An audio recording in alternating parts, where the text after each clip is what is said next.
பிள்ளைகளை குறித்து சில காரியங்கள் நான் எடுத்துகிட்டு வந்திருக்க எல்லா காரியத்தையும் உங்களுக்கு சொல்ல முடியாது. சில காரியங்கள் பிள்ளைகள் கிட்ட நம்ம பார்க்க போகிறோம். தேவன் கொடுத்த ஆசீர்வாதம் 2ஆம் பக்கம். தேவன் ஆதாம் ஏவாளை அழைச்சி ஆசீர்வதிச்சார். என்ன ஆசீர்வதிச்சாருன்னு பார்த்தா கர்த்தர் கொடுத்த ஆசீர்வாதமே பிள்ளைகள் தான். 1:28 சொல்லு, பின்பு தேவன் ஆதாம் ஏவாளை நோக்கி, நீங்கள் பலுகி பெருகி, அதில் நிறைய ஆசீர்வாதம் வருது, பலுகி பெருகி பூமியை நிரப்பு என்று சொல்லி தேவன் அவர்களை ஆசீர்வதித்தார். பாயிண்டே பலுகு பெருகு. கர்த்தருடைய பிள்ளையா யாரெல்லாம் இருக்காங்களோ அவங்க எல்லாருக்கும் இது நிறைவேற விடாமல் தாக்குதல் நடத்துறது யாரு? பிசாஸ். அதனால தான் பழைய ஏற்பாட்டில எல்லாம் பார்த்தீங்கன்னா இந்த பரிசுத்த சந்ததி அக்கிரமகாரனுக்கு குமிஞ்சு கிடக்குது. 5, 8, 10. சாலமோனுக்கெல்லாம் எண்ணிக்கை இல்லாத மனைவி அத்தனை இருந்தாங்கன்னா இப்போ பிள்ளைங்க அத்தனை இருந்திருக்கு. தாவீது ஒரு நல்ல ராஜா தான். ஆனால் அந்த காலகட்டங்களில் அவங்களா சேர்த்துக்கிட்டாங்க, அது அனுமதி இருந்திருக்குது. அவருக்கெல்லாம் 6-7 மனைவி. ஆபிரகாமை பார்த்தீங்கன்னாக்கா அவருக்கு 3 மனைவி, 3க்கும் பிள்ளைங்க. கடைசியாக கிஃப்ட் கொடுத்து ஒதுக்கிட்டார் எல்லா பிள்ளைகளுக்கும். ஆனால் இதை கர்த்தர்ட்டே கேட்குறாரு. அதான் இப்போ பிரச்சனை. கர்த்தர்ட்டே கேட்குறாரு, அது உன் வித்து, அதனால் உன் நிமித்தம் அவனையும் என்ன பண்ணுவேன்? ஆசீர்வதிப்பேன். அது பெரிய சிக்கலாக இருக்குது. ஓகே, கர்த்தர் கொடுத்த ஆசீர்வாதத்தை பாவம் செஞ்சதுக்கப்புறமும் கர்த்தர் என்ன செய்யலை? வாபஸ் வாங்கலை. ரைட்டு, நான் ஆசீர்வாதம் சொன்னால் நீதிமானுக்கும் அதுதான், அநீதிக்கும் அதுதான் சொல்லிட்டார்.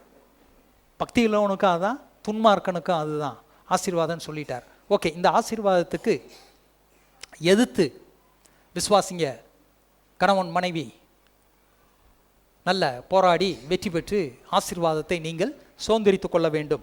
அப்புறம் கர்த்தர் அடிமைத்தனத்திலேருந்து விடுவிச்சு கானானுக்குள்ளே பிரவேசிக்க வைக்கிறார். கானானில் பிரவேசிக்கிறப்ப மிக பிரபலியமான வசனம் எல்லாரும் படிச்சிருப்பீங்க, நிறைய தடவை வந்து ஆசீர்வாதத்தை சொல்லியிருப்பீங்க. உபாகம் 28:4 சொல்லுது, உன் கற்பத்தின் கனி ஆசீர்வதிக்கப்பட்டு இருக்கும் அப்படின்னு அங்கேயும் கர்த்தர் மோசையை கொண்டு சொல்கிறார். அப்போ பலுகு பெருகு என்பது கர்த்தருடைய சித்தம். சொன்னது யாரு?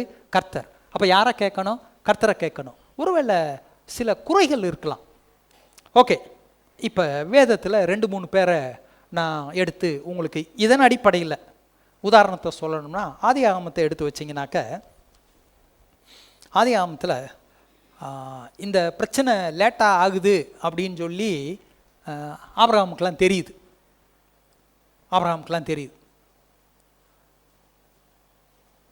அவர் வழியில் வந்த ஈசாக்குக்கும் அது தெரியுது. இந்த சந்ததிக்கெல்லாம் தெரியுது. காரணம் என்ன? இந்த தேவகுமாரன் வரணும். தேவகுமாரனை வரவிடாமல், ஏன்னா தேவன் சாத்தானை பார்த்து சொன்ன காரியம் என்ன தெரியுமா? இயேசு வரப்போகிறாரு. யார்கிட்டயோ சொல்லலாம், ஆனால் யார்கிட்ட சொல்கிறாரு? தேவன் பிசாசுக்கிட்ட தான் சொல்கிறாரு. ஸ்திரீயின் வித்து உன் தலையை நசுக்கும். ஓஹோ, ஸ்திரீயின் வித்து நசுக்குமா? ஸ்திரீகளுக்கு பிள்ளையை பார்க்காம விட்டுட்டா, இல்லாட்டி யார் முக்கியமான ஆளோ அந்த பெண்களையெல்லாம் கற்பம் தரிக்காமல் ஆக்கிவிட்டா, அவங்க என்ன அப்படி போகுது? அதுக்கு மீறி பிறக்கிறாங்கன்னு வைங்க. சாஸ்திரிகள் இயேசு பிறந்த உடனே நட்சத்திரத்தை பின்பற்றி வந்தாங்க. நட்சத்திரத்தை பின்பற்றி வந்தவங்க எதை பார்த்துக்கிட்டே போயிருக்கணும்? அந்த நட்சத்திரத்தை பார்த்துக்கிட்டே போயிருக்கணும். லாஸ்ட் மினிட்டில் ஒரு என்ன சந்தேகம் வந்துச்சோ தெரியாது. அதுதான் பிசாசு வேலை. அவன் வந்து போய் ஏரோதை பார்க்க, எனக்கு பதில் இன்னொரு ராஜா இங்கே பிறந்திருக்காரா யூதருக்கு, அவங்கள தான் நான் ஆண்டுக்கிட்டு இருக்கேன்னு உடனே போய் பார்த்துட்டு வந்து கரெக்டாக எனக்கு வந்து அட்ரஸ் சொல்லுங்கன்னு இவன் தான் அனுப்பிச்சி வைக்கிறான். பெத்லகேமுக்கே ராஜா தான் அனுப்பிச்சி வைக்கிறான். கர்த்தர் அங்கே எச்சரிக்கிறார். எச்சரித்து வேற வழியாக போயிட்டாங்க. இவங்க சாஸ்திரிகளால் ராஜா வஞ்சிக்கப்பட்ட உடனே காலகட்டம் மினிட்ஸ் எழுதுவாங்க. யார் வர்றா, யார் போகிறா, என்ன பேசுனாங்கன்னு சுருக்கம் எழுதுவாங்க, மினிட்ஸு. அந்த மினிட்ஸ் படி தேடி பார்த்து 2 வருஷத்துக்கு கீழே பெத்லகேமை சுற்றி இருக்கக்கூடிய ஆண் பிள்ளைகளை பூரா என்ன பண்ணிரு? கர்த்தலையை விட்டுட்டான். அதாவது பரிசுத்த சந்ததி வரக்கூடாது. புரியுதுங்களா?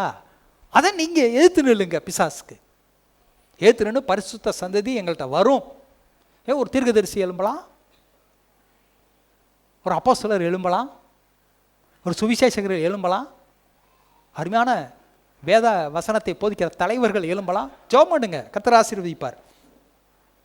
இங்கே என்னன்னு சொன்னாக்க 25:21 மலடியாய் இருந்த தன் மனைவிக்காக ஈசாக்கு கர்த்தரை நோக்கி வேண்டுதல் செய்தான். கர்த்தர் அவன் வேண்டுதலை கேட்டருளினார். அவன் மனைவி ரெபெக்காள் கற்பந்தரித்தாள். இப்போ குழந்தை பிறக்கிறதுக்கு டைம் ஆயிடுச்சு, லேட் ஆயிடுச்சு, நாளாயிருச்சுன்னு இந்த கணவன் தான் குத்திக்கிட்டே இருப்பேன். நீ சரியில்லை, உங்கள் அக்கா சரியில்லை, உங்கள் அம்மா சரியில்லை, நான் உன்னை தீர்த்து விட்டு நான் வேற ஒரு கல்யாணம் பண்ண போகிறேன் அப்படின்னு எல்லாம் சாடப்பட பேசுவாங்க. அது செய்யக்கூடாது.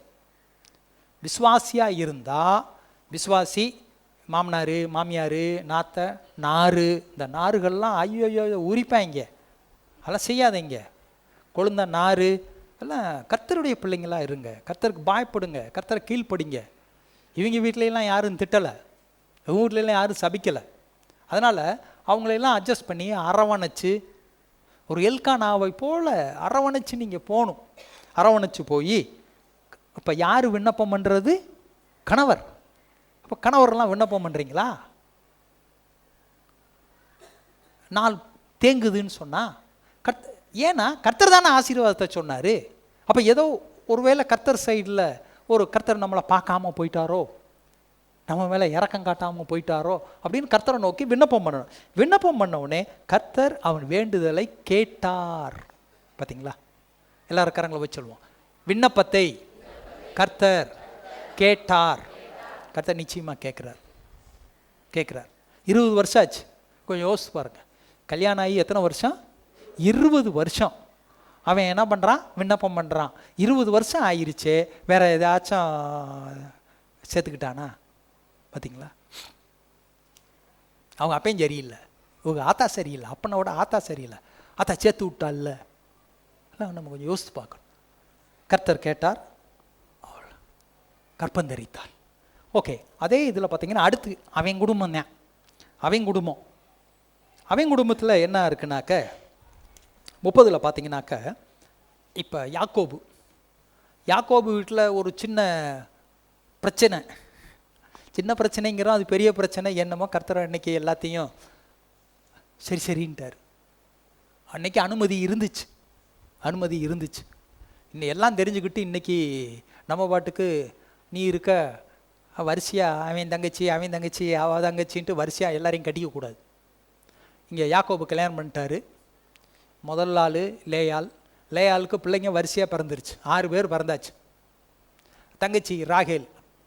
கணவன் யாரை ரொம்ப லவ் பண்ணார்? ராகேல். தங்கச்சியை தான் லவ் பண்ணுறாரு. அது அவங்க ஊர் முறைப்படி அக்காளை கட்டி வச்சாச்சு. சரி, அதெல்லாம் விடுங்க. அக்கா புறக்கணிக்கப்பட கர்த்தர் அவரை நினைக்கிறார். ஆசீர்வாதம் எவ்வளவுக்கு எவ்வளவு புறக்கணிக்கிறையோ அவ்வளோக்கு அவ்வளவு ஆசீர்வாதம். அப்புறம் உடனே மனைவி போய் கணவனை கேட்குறாரு, நீதாயா எனக்கு பிள்ளைய பெற்று கொடுக்குறத தடுக்கிறது கெடுக்கிறது நீதான் அப்படின்னு கணவனை சட்டையை கோர்த்து கேட்குறா. இப்படிலாம் நீ ஏன் செய்கிற? எனக்கு விரோதமாக ஏன் செயல்படுற? எங்கள் அக்காளுக்கு ஆசீர்வாதமாக நீ செயல்படுற, நீ செய்கிறதெல்லாம் கர்த்தருக்கே பிடிக்காதுன்னு சண்டை. ஓகே. 30 ராகேல் தான் யாக்கோபுக்கு பிள்ளை பெறாததை கண்டு தன் சகோதரியின் மேல் பொறாமை கொண்டு சொல்கிறான், எல்லாம் ரட்சிக்கப்பட்டோம், சகோதரியெல்லாம் நல்ல சகோதரின்ட்டு. அப்போ என்ன வரும்? கொஞ்சோண்டு சகோதரிகளுக்குள்ள ஒரு சின்ன போட்டி, ஒரு சின்ன பொறாமை.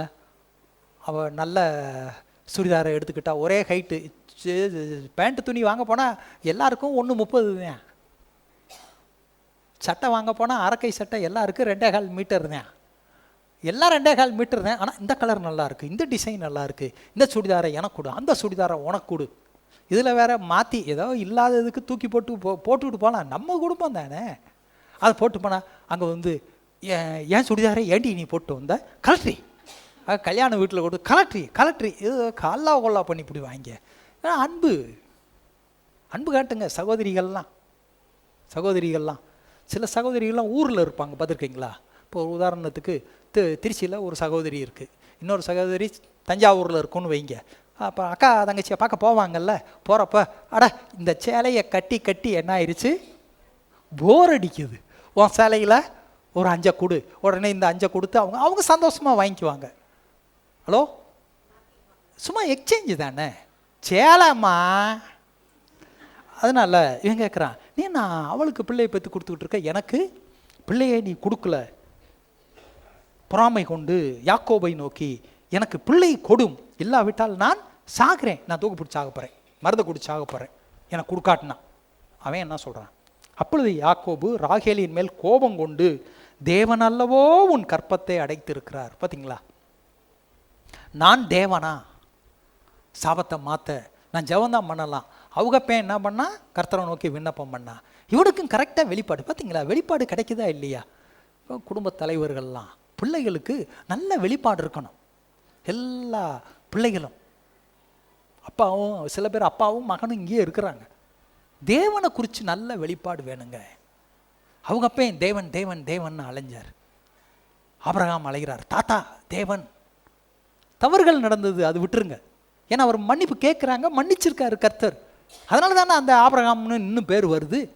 அவரே மோசேட்ட சொல்கிறப்ப நான் ஆபிரகாமின் தேவன்னு சொல்ல வெட்கப்படலையே, அனுமதிச்சிட்டார். அதுக்கப்புறமேல் நியாயப்பிரமாணத்துக்கு அப்புறம்லாம் அது டஃப் ஆகிருச்சு, ரோல் வெரி ஸ்ட்ரிக்ட். யாக்கோபு அதை தான் அவனும் சொல்கிறான். ஈசாக்கு அதே வார்த்தையை சொல்கிறான், நான் தேவனா, தேவன்கிட்ட கையில். யாக்கோபு அப்போ ஆபிரகாம், ஈசாக்கு, யாக்கோபு எல்லாம் தெய்வ பக்தி. பக்தியில் கெட்ட குணம் இருக்குது, இல்லைன்னு சொல்லலை, அது வேற பிரசங்கம். இது ஆசீர்வாத பிரசங்கம். தேவனை கேட்குறான், தேவன் அல்லவும் உன் கற்பத்தை அடைத்திருக்கிறார். அப்புறம் 22ஆம் வசனம், அப்புறம் விண்ணப்பம் பண்ணுறாங்க, தேவன் ராகேலை நினைந்தருளினார். கர்த்தர் நினைக்கிறார், அவளுக்கு தேவன் செவி கொடுத்து அவள் கற்பம் தரிக்கும்படி செய்தார். அப்புறம் அவளுக்கு பிள்ளை பிறக்குது. அதனால் கர்த்தர்கிட்ட கேட்கணும். இப்போ முதல்ல என்ன பார்த்துருக்குறோம், பிள்ளை என்ற ஒரு ஆசீர்வாதத்தை கர்த்தர் கொடுத்தார். வாபஸ் வாங்கலை. கானானுக்குள்ளே பிரவேசிக்கிறதுக்கு முன்னால் அந்த ஆசீர்வாதத்தை திரும்ப சொல்கிறாரு. இதில் அதுக்கப்புறம் வந்த குறைகள் எல்லாத்துலேயும் கர்த்தரை தான் கேட்குறாங்க, கர்த்தர் ஆசீர்வதிக்கிறார். ஓகே, இப்போ பிள்ளை பிறந்துருச்சு. பிள்ளை பிறந்ததுக்கப்புறம் இப்போ இவங்கெல்லாம் யாருக்கு தான், இவங்களுக்கெல்லாம் பிள்ளைய கொடுத்தது யாரு? கர்த்தர். பிள்ளை பெற்றதுக்கப்புறம் பிள்ளைய எங்கே வச்சுக்குவாங்க இவங்க? அது தப்பு இல்லையா? கொஞ்சம் யோசிச்சு பாருங்க. நமக்கு தெரியலை. அதாவது நீங்கள்லாம் சம்பாட்டு இங்கே நம்ம சர்ச்சை ஆரம்பித்த முதல் தலைமுறை கிறிஸ்தவர்கள், முதல் தலைமுறை விசுவாசி. இப்போ ஒருவேளை 2ஆம் தலைமுறை வந்திருக்கலாம். இப்போ ஏன்னா நான் முதல் தலைமுறை, என் மகன் 2வது தலைமுறை. 1 சாமுவேல் 1:28 அவள் பிள்ளை இல்லை, கேட்குறா, போய் கர்த்தர்கிட்ட சொல்கிறா, ஆண்டவரே நீங்கள் ஒரு பிள்ளையை கொடுத்தீங்கன்னா உங்கள் ஊழியம் செய்ய நானே பிள்ளையை என்ன பண்ணிடுவேன், உங்கள்கிட்ட ஒப்பு கொடுத்துருவேன் அப்படின்னு சொல்லி ஒப்பு கொடுத்தாச்சு. சரி, பிள்ளை பிறந்துச்சு. பிள்ளை பிறந்த உடனே பழி முறைகள் 3 காளையை கொண்டு வரா. ஆடு பிரதிஷ்டை பண்ணி யாராருக்கு என்ன கொடுக்கணுமோ கொண்டு வந்து அந்த அம்மா, ஆகையால் அவன் கர்த்தருக்கென்று கேட்கப்பட்டபடியினால் அவன் உயிரோடு இருக்கும் சகல நாளும் அவனை கர்த்தருக்கே ஒப்பு கொடுக்கிறேன் என்றால் அங்கே கர்த்தரை பணிந்து கொண்டான். ஏலிகிட்ட விட்டு போனார். ஏலி தாம் பிள்ளைய ஒழுங்காக வளர்க்கல, ஆனால் சாமுவேலை என்ன பண்ணிட்டாரு, ஜோராக வளர்த்துட்டார். ஸ்தோத்திரம், அருமையாக வளர்த்துட்டார். இன்றைக்கெல்லாம் பைபிள் காலேஜ் படிக்க வரைக்கும் நீங்கள் படிங்க, படித்ததுக்கப்புறம் பைபிள் காலேஜ் படிங்க, அதுக்கப்புறம் கர்த்தருக்கான நல்ல ஊழியத்தை நீங்கள் செய்யுங்க. இப்போ இஸ்ரவேல் முறை என்ன? அது ஒரு உதாரணத்துக்கு லூக்கா 2:23-24 இந்த 2ல் என்ன சொல்லுது? முதற் பேரான எந்த ஆண் பிள்ளையும் கர்த்தருக்கு பரிசுத்தம் எனப்படும் என்று கர்த்தருடைய நியாயப்பிரமாணத்தில் எழுதியிருக்கிறபடி அவரை கர்த்தருக்கென்று ஒப்புக்கொடு. கர்த்தருடைய நியாயப்பிரமாணம் சொல்லுகிறபடி ஒரு ஜோடு காட்டுப்புறாவையாவது 2 புறா குஞ்சுகளையாவது பலியாக செலுத்தவும் அவரை எருசலேமுக்கு கொண்டு போனார்கள். இப்போ பாருங்க, யூத முறைப்படி ஆண் பிள்ளையை பெற்றெடுத்தா 7 நாள் சுத்திகரிப்பு, 7 நாள் கழித்து 8ஆவது நாள் விருத்த சேதனம் பண்ணி பேர் வைக்க பிள்ளையை என்ன பண்ணணும், கோயிலுக்கு கொண்டுட்டு போகணும்.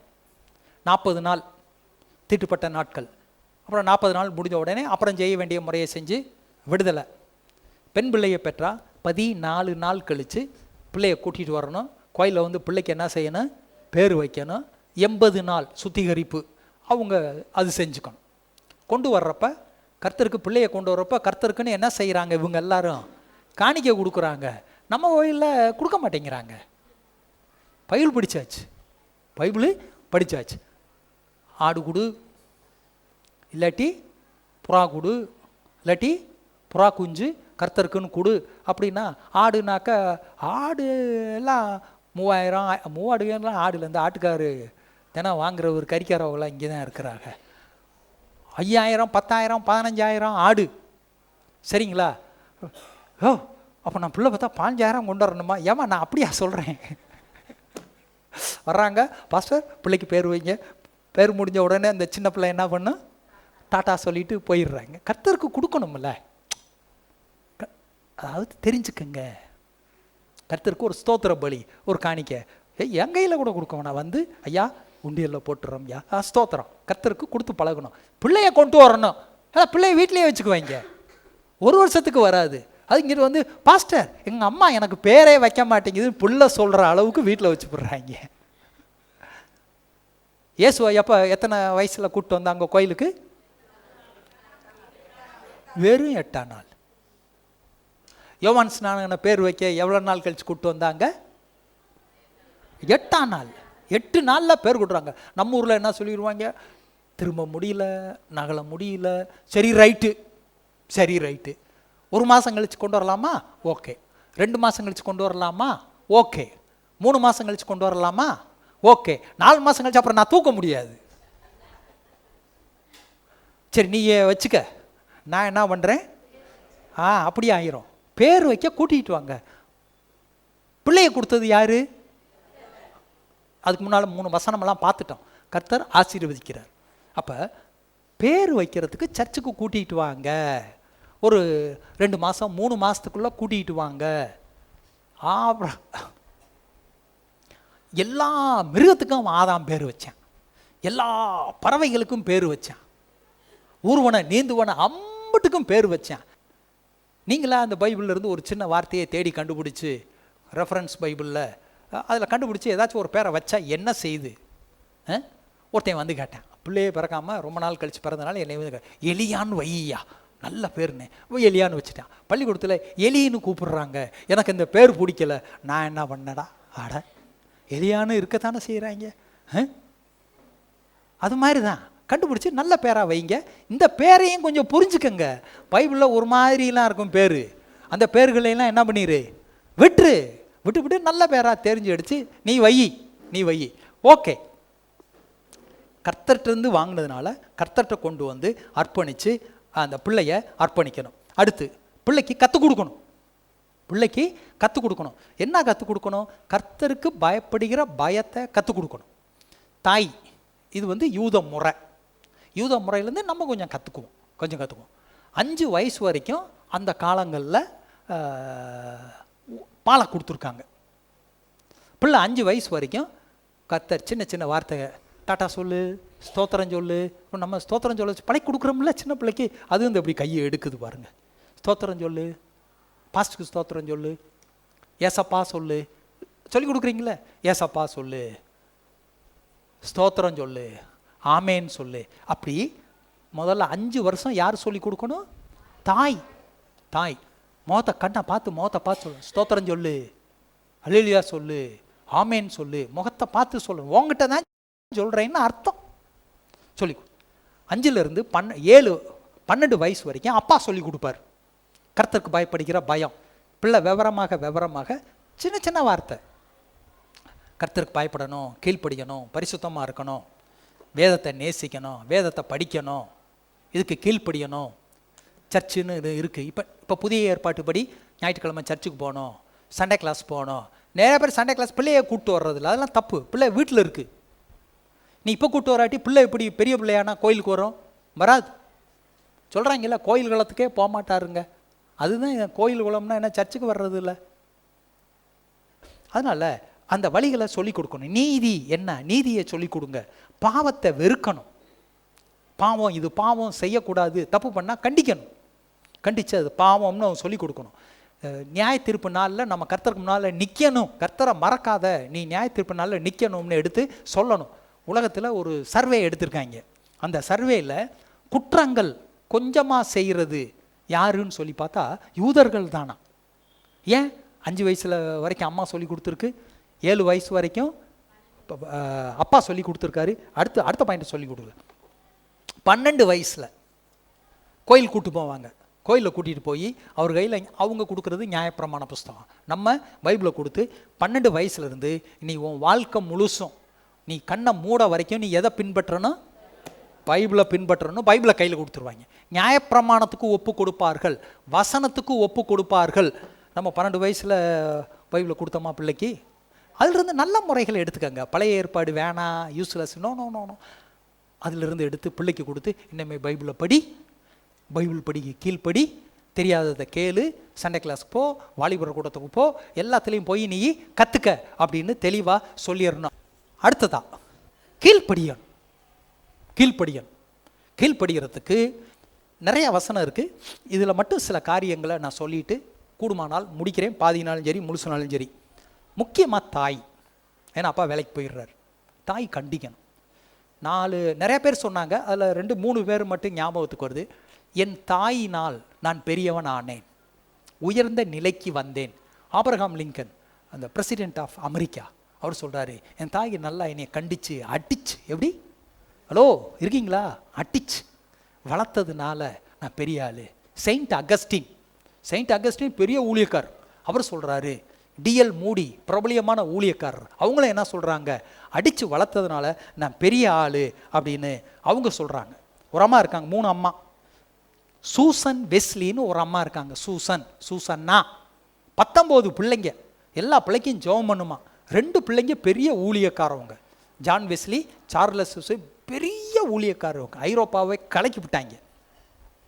போனர் அப்படின்னு ஒரு குடும்பம், 5 பிள்ளைங்க, 4 பேர் ஊழியக்காரவங்க, 4 ஊழியக்காரவங்க. ஃபீச்சர் அப்படிங்கிற குடும்பம், 8 பிள்ளைங்க, 5 பேர் ஊழியக்காரவங்க. நம்ம ஊழியக்காரவங்களை எழுப்பியிருக்கோமா? அம்மாமா இருக்க எழுப்பி இருக்கிறோமா? ஊழியம் செஞ்சோமா? கொஞ்சம் யோசித்து பாருங்க. நல்ல பிள்ளைகள், கெட்ட பிள்ளைகள். நல்ல பிள்ளைகள், ஈசாக்குக்கு தெரியவே தெரியாது அவர் தான் பலி ஆடுன்னு சொல்லிட்டு. அப்பாட்ட கேட்குறார், பலி ஆடு எங்க? கர்த்தர் பார்த்து கொள்வார். அங்கே கடைசியில் இவனை படுக்க வைக்கிறப்ப அவன் எந்திரிச்சு ஓடினானா? எந்திரிச்சு ஓடினான். பிள்ளையாண்டால் மேல் கை போடாத, பின்னால் திரும்பிப்பார். ஈசாக்குக்கு பதில் கர்த்தர் ஏற்கனவே என்ன வச்சிருக்கிறாரு, ஆட்ட கர்த்தருக்கு ஏற்கனவே கர்த்தர் வச்சு விட்டாரு. கர்த்தர் பார்த்து